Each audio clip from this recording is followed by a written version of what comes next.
मैया की ताकत को इस दुनिया में कोई दबा नहीं सकता। तो मां से बड़ा कोई नहीं।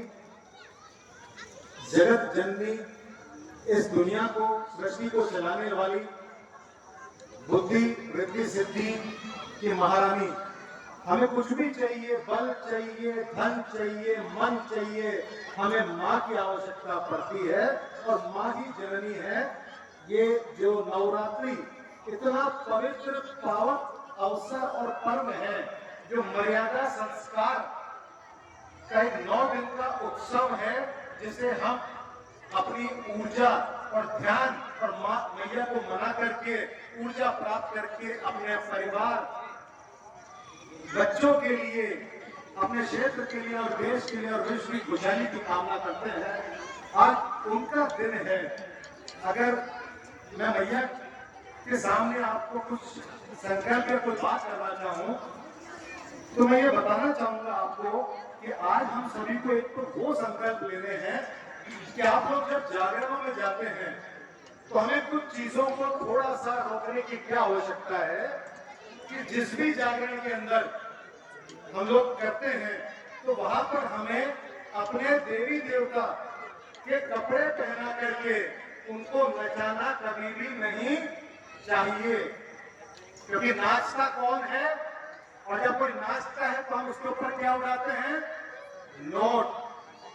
तो नियत में ही है खोट, इसलिए प्रकृति आज हमको दे रही है चोट। इसलिए मैया का, भोलेनाथ जी का, कलयुग के अवतार बालाजी का कपड़े पहन करके धार्मिक आयोजनों में कभी भी नहीं नाचना चाहिए। उसकी बजाय अपनी ऊर्जा, अपनी ताकत इनके दिनों में खुद को लगानी चाहिए और अपनी भक्ति शक्ति कुछ भी करें लेकिन वो हमें करनी चाहिए, न कि हमारे देवी देवताओं से करवानी चाहिए। और कोई करे तो उसका विरोध हमें करना चाहिए। दूसरी बात, अभी इस दशहरे के बाद में दीपावली आ रही है। दीपावली पर जाने अनजाने में किसी दुकान से कोई ऐसा पटाखा जिस पर देवी देवता का चित्र हो, तो मैं कहता हूं उस दुकान का ही बहिष्कार कर देना।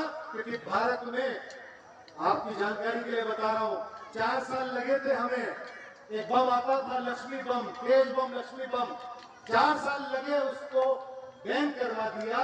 लेकिन अगर फिर भी किसी को मार्केट में कोई ऐसा बम दिखे जिसमें अगर किसी देवी देवता का अपमान होता हुआ दिखे, तो आप सब लोग एकजुट रहें। ये देश हमारा है, ये धर्म हमारा है, इसलिए बचाना भी हमको ही है। दूसरा, मैया के सामने कहूंगा कि मैया और हम सबके आराध्य कौन, भोलेनाथ जी। और भोलेनाथ जी और माता जी के सामने आप जब मंदिर में जल चढ़ाने जाते हैं, उनके सामने कौन बैठे हैं? कान में किसके बोलते हो? देखो, आप आज शहर में घूम रहे हैं वो बनकर के बंदी, जिनको हम कहते हैं नंदी। किनके कान में कहते हैं हम? मनोकामना पूर्ण करने के लिए। लेकिन मैंने देखा इस बार भी कावड़ में जब दूर दूर से भक्त जल लेकर के आ रहे थे, भोलेनाथ जी पे चढ़ा रहे थे और नंदी जी के कानों में कुछ कह रहे थे, मुझे लगता है वो यही कह रहे थे कि मेरी मनोकामना भोलेनाथ जी से पूर्ण करवाइए। आप भी शायद ऐसा ही करते होंगे, करते हैं। लेकिन हम वही मंदिर से जब बाहर आते हैं और प्रत्यक्ष देवी देवता के रूप में हमारे गोवंश और नंदी महाराज बाहर नजर आते हैं, तो फिर ये कौन हाथ है जो उन पर लठ चलाते हैं? ये कौन हाथ है जो उन पर लठ चलाते हैं? हम मूर्ति में पूजना पसंद करते हैं और ईश्वर के बताए रास्ते पे चलना कम करते हैं। तो ईश्वर ने ये कहा है, सच्चाई को फैलाइए। अगर माता जी का दरबार देखोगे तो माता जी किस पर सवारी कर रहे हैं? माता जी की सवारी कौन है? शेर, सिंह पे सवार, सिंह। अगर अभी सामने आ जाए तो उसको कर दिया जाएगा भेड़। क्योंकि गाड़ियों में किसको घुमाया जाता है?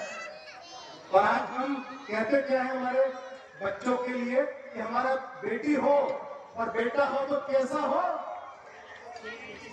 शेर जैसा। हो। कहते हैं क्या?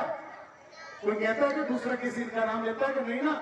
हम क्या कहते हैं, माँ के जो प्रतीक का स्वरूप है, हम चाहते हैं कि अगर बेटी हो तो शेरनी की तरह हो और बेटा हो तो शेर की तरह। लेकिन कलयुग का प्रभाव देखिए, अगर आज वो शेर हम इस गाड़ी में आए तो क्या करेंगे? या तो उसको पिंजरे में डाल दिया जाएगा या उसको गोली मार दी जाएगी। समझ रहे हैं? तो कृष्ण भगवान ने जो कहा, इस माध्यम से कहना चाह रहा हूं, क्योंकि हम जब कथाओं में 5-5 घंटे का समय देकर के कोई समझने की बात समझ करके आते हैं, तो हमें संकल्प लेना होगा मैया के सामने कि हम कभी भी अपने आराध्य कृष्ण भगवान को कभी भी हमें नाम बोलते हैं भगवान का, क्या बोलते हैं? माखन चोर। देखो शायद आपने कर दिया शोर। क्या कहा भी आपने? देखो बच्चे बोल के, बच्चे मन के सच्चे। मैं कह रहा हूं, अगर कहीं पे लिखा हो ये शब्द, उस शब्द को फाड़ दीजिए। अगर कहीं पे ये शब्द किसी किताब में लिखा हो, उस किताब को फाड़ दीजिए। मेरे पिता, हमारे पिता परमेश्वर चोर नहीं हो सकते, नहीं हो सकते। क्या कम गालियां पड़ रही है उनको कि हम ही मजाक में, मनोरंजन में? आप मथुरा जाते हैं, क्या कहते हैं? शाम मिलाते राधे राधे, देखो सुकून मिलता है। लेकिन कान में जैसे ही कोई आवाज आती है, माखन चोर की जय, ऐसा लगता है किसी ने बम फोड़ दिया। ये कलेजा आपका भी रोना चाहिए, तब जाके धर्म बचेगा। सिर्फ बोलने से नहीं होगा कि शेरों वाले की जय, शेर बनना पड़ेगा, शेर नहीं बनना पड़ेगा, और सच बोलना पड़ेगा। और उस गोवंश, मैं कहूंगा इस मंच के माध्यम से मेरी मैया के सामने, जहां तक हो सकता है ईश्वर ने नाम हिम्मत दिया है, लेकिन मैया का, भगवान का आशीर्वाद लेकर के आप सबके सानिध्य से कोशिश कर रहे हैं हम लोग कि हमारा धाम बचे। और हमारा धाम कब बचेगा? जो 35 कोटि देवी देवता जिसमें विराजते हैं। आप लोग संकल्प लें कि दशहरे में रावण दहन के बाद जब हम लोग फ्री हो जाएंगे तो 12 महीने हमारे पास है।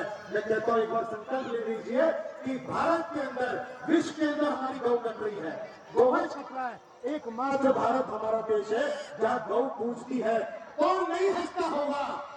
हम मौका देते हैं। अगर अभी भी धर्म बचाना है तो जो काम कचरे पॉइंट पर हमारा गोवंश खाते हुए कर रहा है, अगर आपकी आंखों से आंसू आते हैं, अगर आप कृष्ण भगवान को, राधे मैया तो भोलेनाथ जी को, तेजाजी महाराज को मानते हैं, जिन तेजाजी महाराज ने गौ को बचाने के लिए अपने प्राण न्यौछावर कर दिए और शरीर में कोई जगह नहीं बची, तब जवान में सर्व देवता ने जो किया, आप उनके फलक बुझा रहे हैं, लेकिन वो गौ सेवक थे। मेले भर जाते हैं और सत्य अकेले रह जाते हैं। रावण को जलाइए, कोई दिक्कत नहीं, कोई दिक्कत नहीं, लेकिन हम अपने अंदर राम जी को भी जगाएंगे, क्योंकि रावण दहन के दिन आप सब जाएंगे, फोटो तो रावण के संग ही खिंचाएंगे और घर में रावण को ही लेकर आएंगे, क्योंकि राम राज्य के देश में राम जी वहां नजर नहीं आते हैं, उचित प्रतिमा रावण की नजर आती है। इसलिए सत्य के राह पे चलना मुश्किल है। आप सभी के बीच में कुछ प्रयास था, इन सुझावों से आपको कोई प्रेरणा मिले तो कोशिश करना, अपने क्षेत्र में लोगों को जगाने की कोशिश करना, और जितने भी देवी देवताओं के नाम पर बनी फिल्में और अश्लील गाने चलते हैं, उनका पूर्णतः बहिष्कार ऐसा करना कि आपकी माँ का कोई अपमान कर रहा है, आपके पिता का कोई अपमान कर रहा है, और पूर्णतः संकल्प ले लीजिएगा किसी भी जागरण में, आयोजन में देवी देवता के कपड़े हुए पहना कोई दिखे, उस आयोजन का बहिष्कार कर देना। अपने धर्म को बचाइए, यही कहूंगा। जय माता की, जय माता की। और मैं इस सभी नवयुवक मंडल को, जिन्होंने इतना सुंदर भव्य आयोजन करके मां की इस ऊर्जा को इस प्रांगण में, इस जगह पर कोशिश करिए एकजुट करने की। ये ऊर्जा निश्चित ही हमारे धर्म को बचाने के काम आएगी। इसी संकल्प के साथ में सभी को जय माता दी।